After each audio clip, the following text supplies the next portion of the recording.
আন্তর্জাতিক আণবিক সংস্থা IAEA এর সঙ্গে সম্পর্ক স্থগিত করার জন্য একটি বিল পাশ করেছে ইরানের পার্লামেন্ট।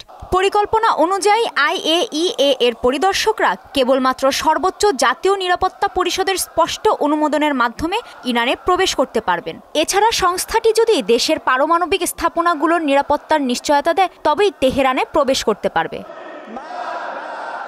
ইসলামী পরামর্শদাতা পরিষদের স্পিকার মোহাম্মদ বাকের কালিবাফ বলেন, ইরান পারমাণবিক অস্ত্র তৈরি করতে চায় না। ইরানের পার্লামেন্ট সদস্যরা বুধবার ভোটাভুটির মাধ্যমে IAEA এর সঙ্গে সহযোগিতা স্থগিত করার পরিকল্পনার বিল পাশ করে। এ প্রস্তাবের বিপক্ষে কোনো ভোট পড়েনি।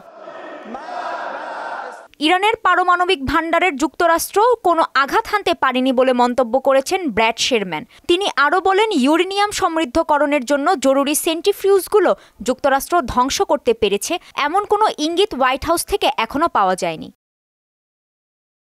তবে ইরানের পরমাণু স্থাপনা ধ্বংস না হওয়ার খবর আবারও নাকচ করেছেন প্রেসিডেন্ট ট্রাম্প। যদিও ফাঁস হওয়া গোয়েন্দা প্রতিবেদনে বলা হয়েছে, মার্কিন হামলায় ইরানের পরমাণু কর্মসূচি ধ্বংস হয়নি।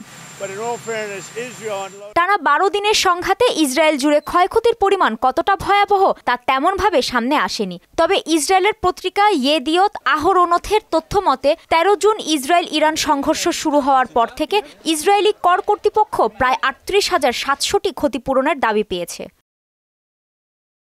এদিকে ইসরায়েলের হয়ে গুপ্তচর বৃত্তির অভিযোগে 3 জনের মৃত্যুদণ্ড কার্যকর করেছে ইরান। রয়টার্সের তথ্য মতে ইসরায়েলের গোয়েন্দা সংস্থা মাসুদের হয়ে গুপ্তচর বৃত্তি করছিলেন তারা। কাজী শাহরিন, মোহনা সংবাদ।